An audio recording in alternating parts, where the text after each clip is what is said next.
Yang membuat saya lebih sedih sepanjang hidup ini adalah cucu saya. Cucu lain.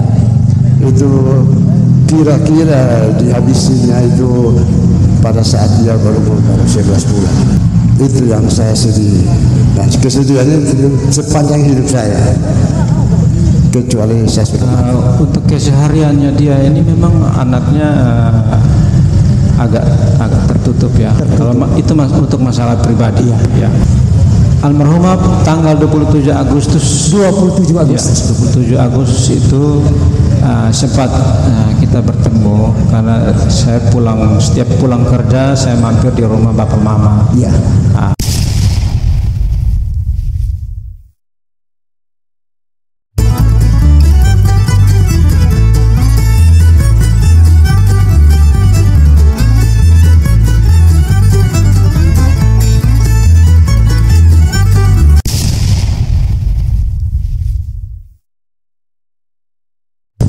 Selamat malam Opa.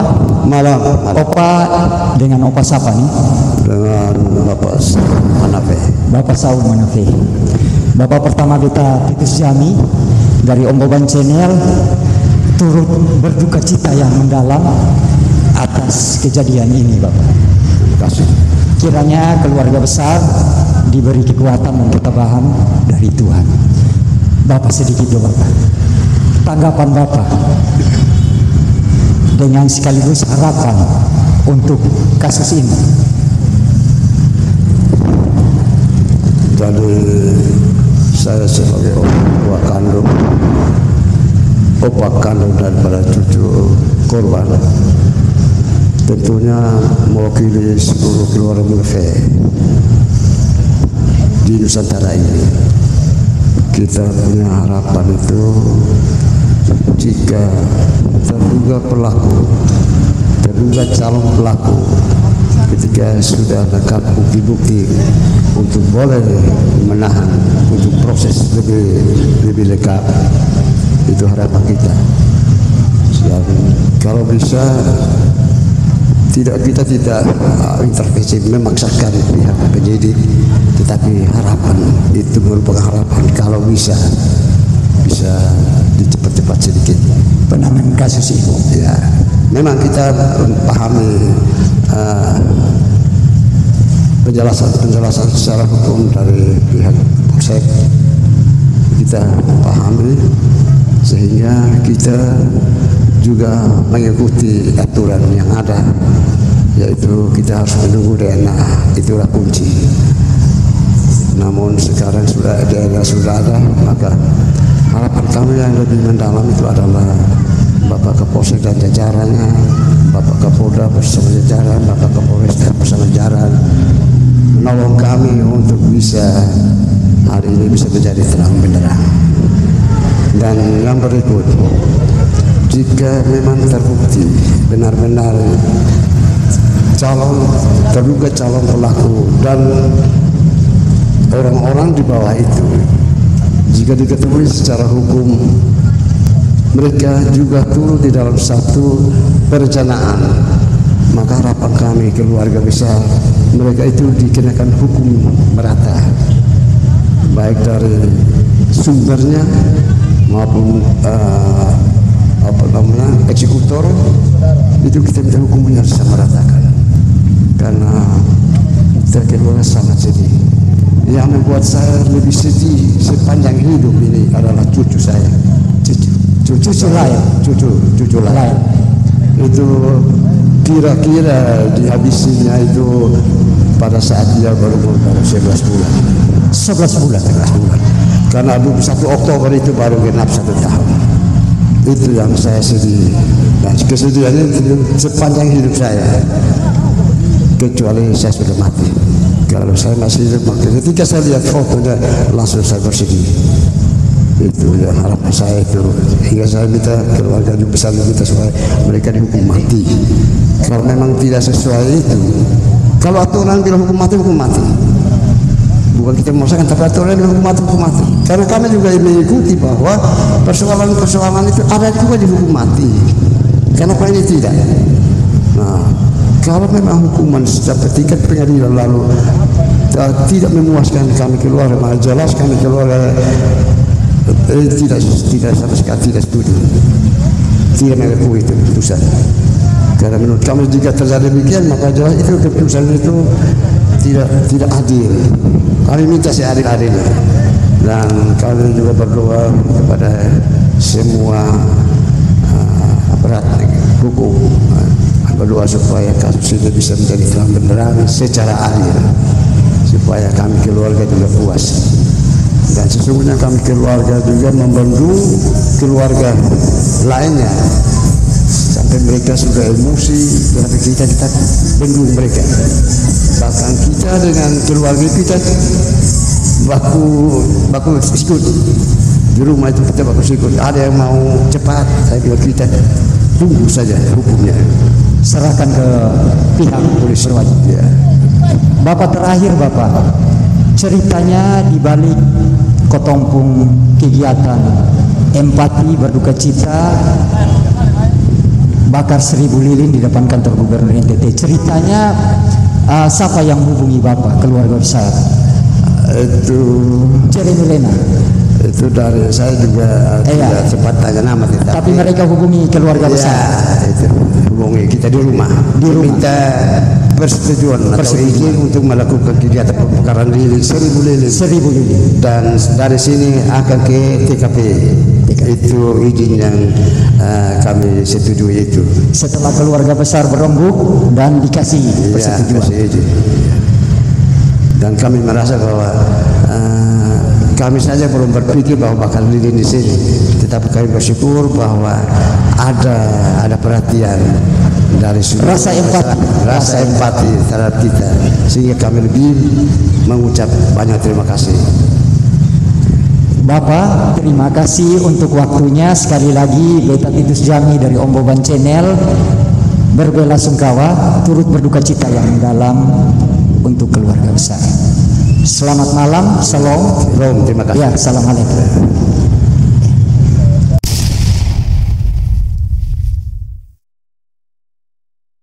Salam halek kakak Jeremy Lena. Salam halek kakak. Penggiat medsos siap. Kotong hadir di sini di depan kantor Gubernur Provinsi Nusa Tenggara Timur, malam empati dan turut berduka cita atas kasus pembunuhan di Penkasi Oileta. Kakak Jeremy Lena sebagai penggagas, tanggapan kakak Jeremy Lena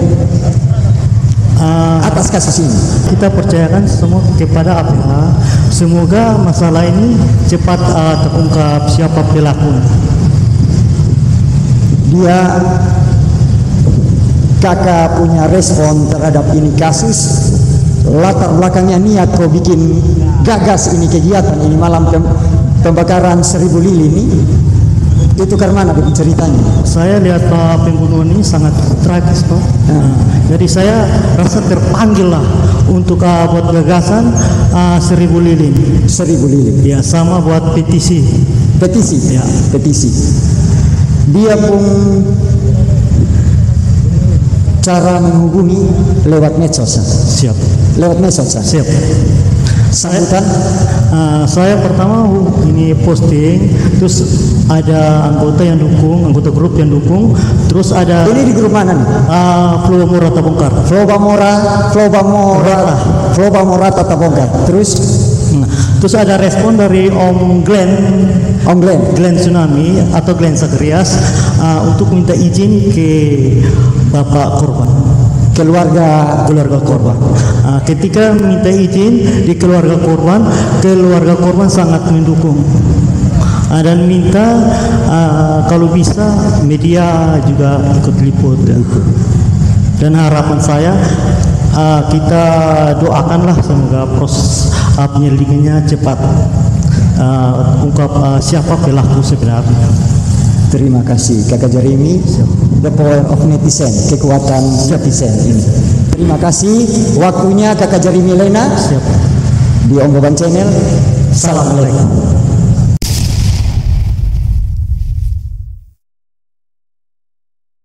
Assalamualaikum. Assalamualaikum. Kakak Max,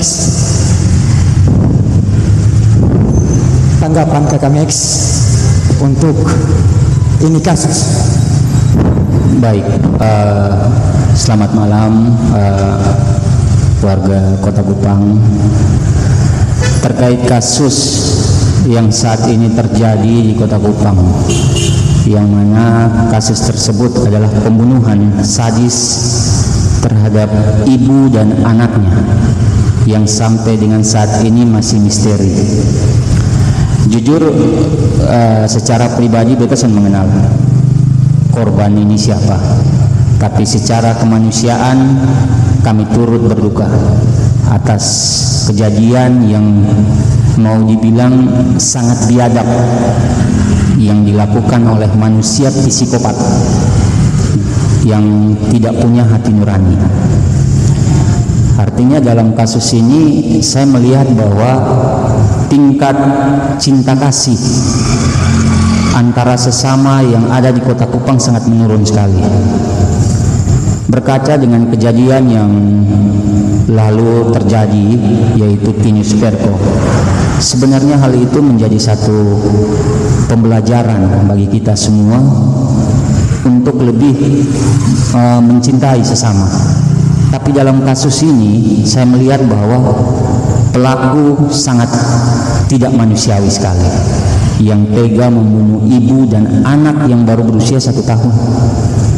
Jujur, dari hati kecil kami berontak bila mana kalau sampai ketemu ini pelaku, rasa-rasanya ingin ya memberikan 1-2 bogem.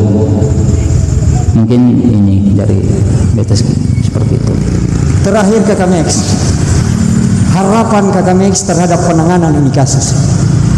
Iya, baik, untuk harapan kita semua warga Kota Kupang, Nusa Tenggara Timur terhadap kasus ini, yang mana sudah diambil alih oleh aparat pemerintah lewat penegak hukum Polda NTT. Kami berharap dan memberikan dukungan penuh serta kepercayaan penuh kepada Bapak Kapolda dalam mempercepat pengungkapan kasus ini lewat tim yang Bapak Kapolda telah bentuk. Harapan kami pelaku segera ditangkap dan diadili sebagaimana hukum tertinggi di Republik ini, yang kalau mau dibilang gigi ganti gigi, mata ganti mata, nyawa ganti nyawa. Hukuman mati pantas kepada para pelaku.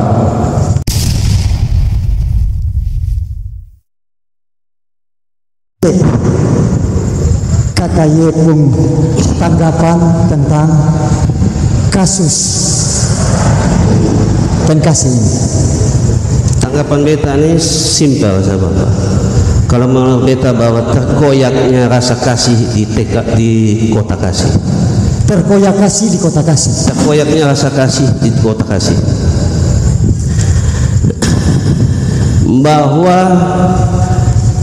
rasa pri kemanusiaan dan kemerosotan moral, kalau menurut beta merosot di Kota Kupang. Kenapa beta bilang begitu? Bahwa kita masih terbayang kasus Nona Welkis, dan ini belum lama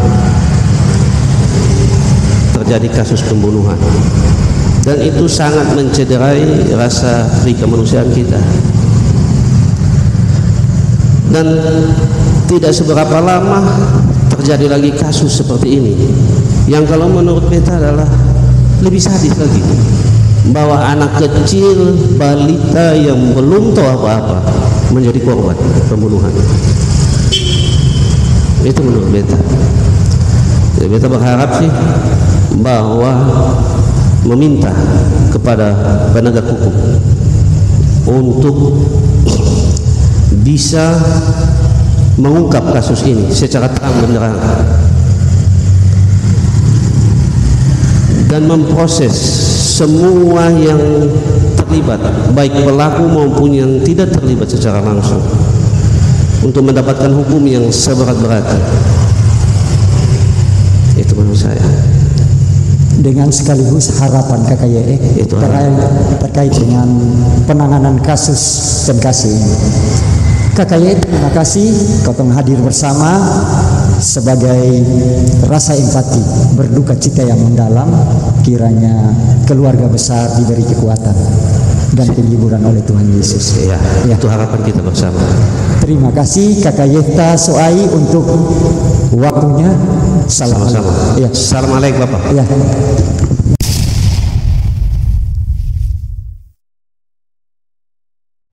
Kakak, selamat malam. Beta Titus Jani dari Om Beban Channel turut berduka cita yang mendalam atas kejadian ini. Kiranya keluarga besar diberi kekuatan dan penghiburan oleh Tuhan. Ini dengan kakak siapa? Jack Manafe. Kakak Jack Manafe. Kakak Jack. Ya. Kakak Jack tanggapan sekaligus harapan dari kejadian ini. Baik, jadi untuk tanggapan dari ketong keluarga sendiri bahwa untuk pengungkapan dalam kasus ini yang menimpa keluarga ketong, yaitu adik beta bernama Astri dan Kakak Jack punya hubungannya dengan almarhumah kakak kandung. Kakak kandung. Ya, kakak kandung, kakak nomor 1. Dengan kasus ini tentunya kami keluarga sangat kehilangan, terpukul sekali, apalagi meninggal dengan cara yang sangat wajar, dengan dibunuh, tapi sebelum dibunuh disiksa.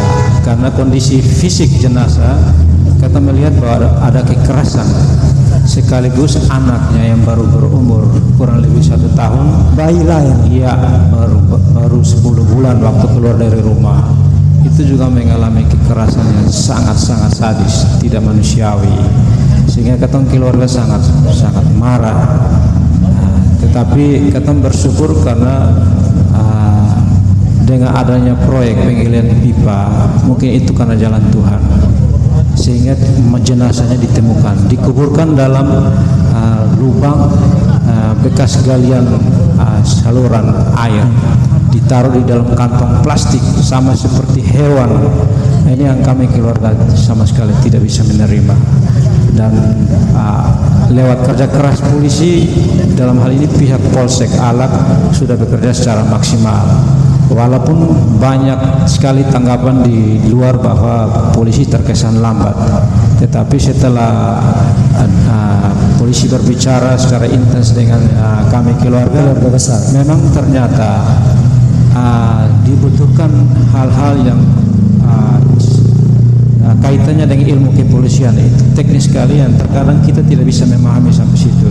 Kita hanya bisa mengharapkan secepatnya, sehingga terkesan lambat, padahal memang harus diikat sebagai suatu bukti yang kuat dan petunjuk-petunjuk yang kuat, sehingga begitu polisi nyatakan lengkap berarti dia pasti mengikat, sehingga kasus ini cepat selesai.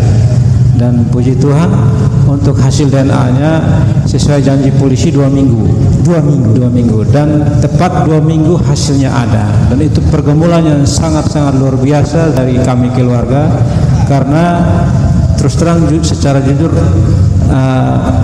ketakutan kami keluarga itu ketika hasil DNA-nya kalau orang lain, sedangkan secara fisik bukti pakaian kami mengenal 100%, kami mengenal itu Astrid dan Lael.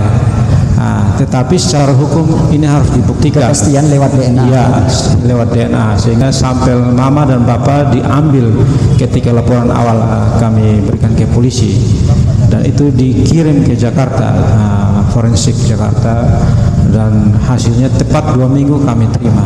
Dan puji Tuhan dari hasilnya itu polisi bilang identik bapak dengan mama, termasuk Lael juga identik sama Astri. Sehingga kami keluarga sangat berterima kasih kepada pihak penyidik, sehingga tentunya harapan kami keluarga terus bahwa biar kasus ini cepat terungkap siapa pelakunya, karena objeknya kan sudah jelas identitasnya, sehingga pasti siapa yang melakukannya polisi pasti tahu. dan sudah banyak petunjuk-petunjuk. Polisi bilang sudah 24 orang diperiksa. Jadi 24 orang diperiksa berarti sudah cukup banyak. Berarti rangkaian ceritanya cukup panjang dan melibatkan banyak orang.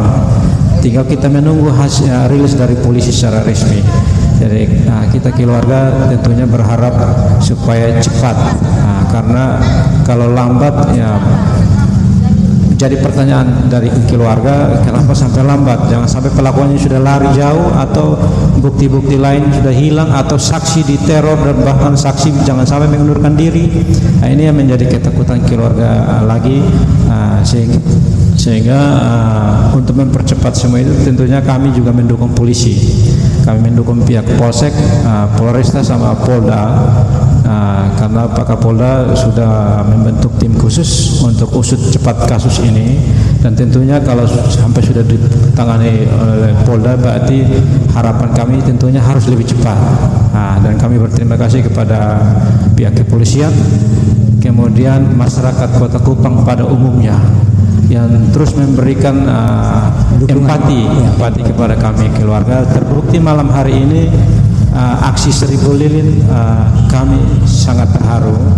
Tentunya kami sangat terharu karena banyak sekali empati dari masyarakat Kota Kupang karena peristiwa ini.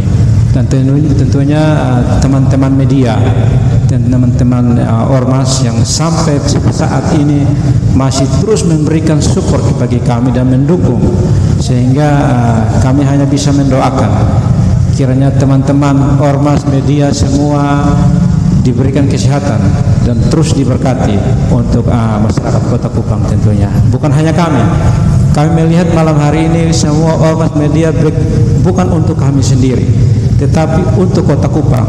Ya, karena begitu banyak perhatian masyarakat Kota Kupang terhadap kami, sehingga kami yakin dan percaya bahwa malam hari ini semua di sini bukan hanya untuk kami, tetapi untuk Kota Kupang, karena kita kota kasih.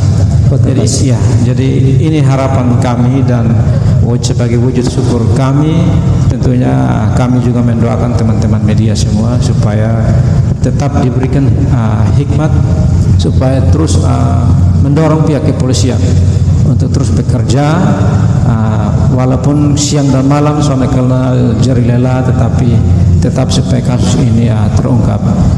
Dan mungkin kekhawatiran kami jangan sampai ada kasus besar lain lagi yang terjadi di Kota Kupang, sehingga nanti perhatian polisi terbagi. Ini menjadi ketakutan kami, sehingga kasus ini tetap menjadi fokus.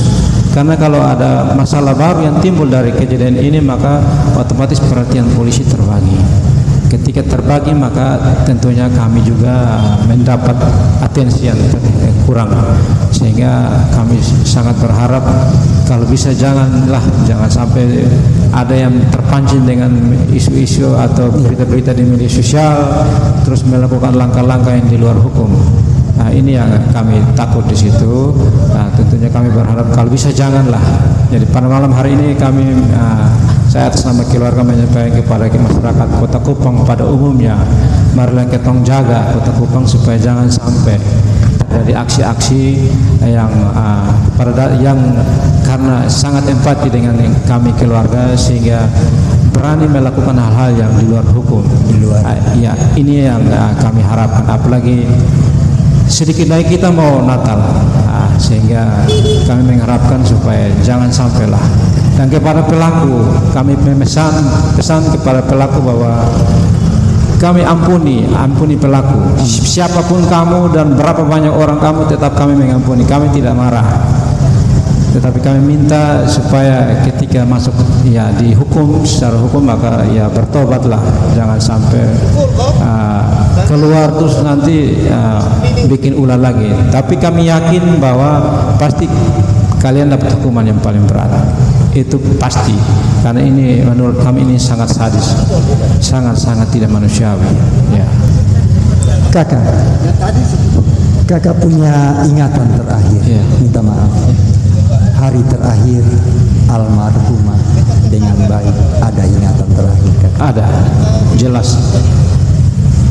Almarhumah tanggal 27 Agustus 27 Agustus itu sempat kita bertemu karena saya setiap pulang kerja saya mampir di rumah bapak mama. Ya. Karena adik perempuan sama anaknya tinggal dengan bapak mama. Dan di situ kami sempat bercanda dengan Lael, bayi Lael. Ya, Lael. Dan ketika itu kami pulang duluan. Setelah itu kami kembali, baru ternyata mereka dijemput orang, dijemput temannya sendiri. Kemudian sampai di tengah perjalanan, disitulah ada penjemputan lain lagi. Ini yang saat itulah kita kehilangan kontak. Dan pakaian yang ditemukan saat di TKP itu sama persis yang dia pakai saat malamnya dia keluar dari rumah. Itu semuanya sama. Dan kami meyakini bahwa kalau memang dia tidak dieksekusi malam itu juga, berarti selama beberapa waktu itu dia ditampung di satu tempat, kemudian dia diajak keluar karena pakaian yang di badannya itu adalah pakaian jalan-jalan. Jadi pasti dia diajak jalan dengan kendaraan sudah pasti roda 4. Jadi ketika keluar itu yang mereka dihabisi. Berapa hari baru keluarga besar tahu akan kehilangan almarhumah setelah keluar terakhir? Itu besoknya kita langsung pertanyakan. Besoknya pertanyakan ke teman yang jemput. Tapi teman yang menjemput bilang ya dia dijemput lagi orang lain, tetapi dia tidak tahu siapa yang hanya mengenal suara yang lewat telepon bahwa ada suara laki-laki yang menelpon. Itu saja. Kemudian kita sudah berusaha cari, tetapi tidak ketemu karena hilang kontak sama dengan sampai pada tanggal 30 Oktober ada penemuan jenazah tanpa identitas. Kita keluarga juga tahu setelah tanggal 3 November. Ya, jadi kita agak ketinggalan informasi waktu itu. Jadi setelah dapat berita dari temannya juga yang kasih tahu bahwa sudah dengar berita ada orang temukan jenazah ibu dan anak. Terus kita cek ke media, ternyata betul. Langsung karena kita lihat ada ciri-ciri pakaiannya yang mirip dengan Astrid dan lain yang pakai waktu itu. Akhirnya kita berani coba cek ke rumah sakit Bayangkara. Setelah dicek, kita diarahkan untuk lapor ke Polsek Ala karena TKP-nya di Polsek Ala. Setelah dilaporkan ke sana, di sana polisi minta apakah ada bukti berupa foto. Langsung saat itu saya tunjukkan, ini bukti fotonya, langsung diambil keterangan. Karena memang waktu itu ada beberapa pelapor juga yang kehilangan anggota keluarga. Tapi dari beberapa pelapor itu kami yang polisi meyakini bahwa dari bukti-bukti yang diminta kami yang lebih banyak identik dari pakaian. Dan saat itu juga penyidik langsung datang ke rumah untuk identifikasi barang-barang milik korban, pakaian, lipstik dan segala macam, termasuk pampers bayi juga semuanya. Dan setelah diidentifikasi awal memang identik. Kemudian dilanjutkan yang proses pengambilan sampel DNA. Itu yang memerlukan waktu kurang lebih 2 minggu dan hasilnya memang identik semua. Kakak maaf Bu, kita bukan mengorek memori, tapi keseharian almarhumah ini periang, pendiam atau bagaimana kakak? Untuk kesehariannya dia ini memang anaknya agak tertutup ya. Kalau itu untuk masalah pribadi untuk masalah pribadi dia sangat tertutup. Tetapi sekaligus adik kami ini tidak keluar dengan sembarang orang. Dia sangat privasi dan dia kalau keluar paling dengan keluarga, itu pun keluarga yang akrab. Kemudian teman akrabnya, itu saja. Selain itu tidak pernah. Kakak, terima kasih untuk waktunya. Sekali lagi Beta Titis Jami dari Om Boban Channel turut berduka cita yang mendalam untuk keluarga besar. Kiranya diberi kekuatan dan penghiburan dari Tuhan. Terima kasih Kakak Jack untuk waktunya. Shalom. Terima kasih banyak. Tuhan berkati.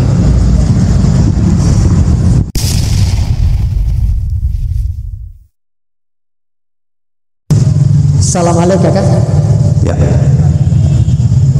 Saat ini kotong di depan kantor Gubernur Provinsi Nusa Tenggara Timur, malam 1000 lilin, berduka cita dan empati mendalam bagi kasus dan kasih. Kakak, ini beta dan kakak siapa?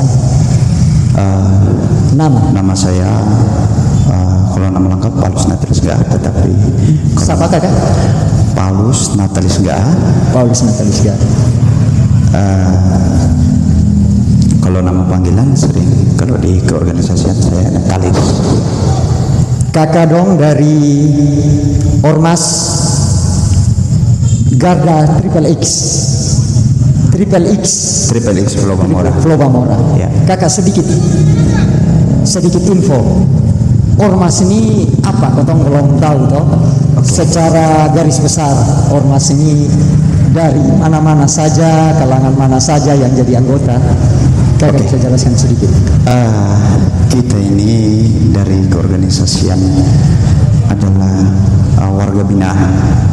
Jadi kita semua ini yang berkumpul pada malam hari ini adalah ex-napi yang dimana kami ini yang sudah merubah, yang dulunya kita mengalami hal-hal yang buruk, yang tidak baik, yang keji dan lain sebagainya. Sudah itu kita berpikir positif bahwa kami akan membuat suatu wadah atau organisasi, dan wadah ini adalah sesuai dengan ADRT kami, yaitu yang isinya positif, bahwa kami ini sudah merubah dari hal yang tidak baik menjadi hal yang baik. Jadi itulah visi dan misi kami. Untuk kedepannya kami selalu mengikuti peraturan-peraturan yang ada, dan kami akan melihat persoalan-persoalan yang dimana kami bisa sabar, kami bisa tenang dan bisa berpikir positif. Ya, kakak, cek tanggapan kakak mewakili juga Ormas Triple X Pulau Bamora atas kasus dan kasih. Oke, baik kakak. Kami secara pribadi, saya secara keorganisasian, saya sebagai advokasi dan hukum di keorganisasian, kami jujur secara pribadi kami pengalaman seperti itu. Tetapi kami tidak sekeji seperti itu. Kami betul ada persoalan seperti itu karena memang ada persoalan-persoalan yang urgen sekali, yang memang kita sudah banyak ada taraf-taraf, ada kelas-kelasnya, sabar, istri bersetan dan kami hantar. Istilahnya kepepet lah. Ya, kepepet. Ya, kepepet seperti itu. Tetapi ketika kami mendengar beberapa hari lalu bahwa ini lebih dari kurang ajar lagi, bunuh anak yang tidak bersalah 11 bulan kan? Ya, 11 bulan, anak 11 bulan tidak bersalah, sudah itu bunuh ibunya. Kita betul ex-napi, tapi tidak sekecil itu. Ini sudah kurang ajar. Ya. Jadi kami mengambil sikap bahwa kami kecam keras dengan kejadian ini, dan kami akan mendukung. Sebagai polisi itu adalah pengelima untuk kita seluruh warga yang persoalan seperti ini harus diungkap, dan ini harus diusut, bahwa harus kita tuntaskan dan persoalan ini. Kalaupun sikap itu kami belum mempan, belum terungkap, kami akan menghubungi beberapa ormas, kami akan suarakan di depan Polda supaya persoalan-persoalannya akan terungkap. Jadi itu tekad untuk kami bahwa persoalan ini tidak main, menghilangkan nyawa seseorang itu tidak main. Kami secara jujur, kami sudah menyelesaikan hukum kami. Tetapi tidak seketika ini, masa anak 11 bulan. Itu yang menjadi persoalan, problem yang memang kita harus lawan dalam persoalan ini. Kita mesti dukung polisi untuk menyelesaikan persoalan ini. Terakhir kakak Paulus, harapan kakak untuk kasus dan kasih ini, harapan proses hukumnya bagaimana? Cek. Kalau secara proses hukum, biasanya kalau pengalaman kita 2 orang, apalagi di bawah umur begini, hukumnya sangat berat. Bisa saja hukuman mati, HM hukuman mati, sudah itu ke SH seumur hidup. Kalaupun tidak naik PK, sudah itu dikurang-kurangi 20 tahun, dan ini sangat lama. Tetapi kami kecam keras, sebaiknya hukuman ini setimpal dan sesuai dengan perbuatannya. Oleh karena itu ya paling kurangnya seumur hidup. Dari kita seperti itu sikap kita. Kakak Paulus, terima kasih untuk waktunya. Ya, Sehat terus Kakak Paulus. terima kasih atas doanya. Salam. Salam. Salam alaikum. Salam.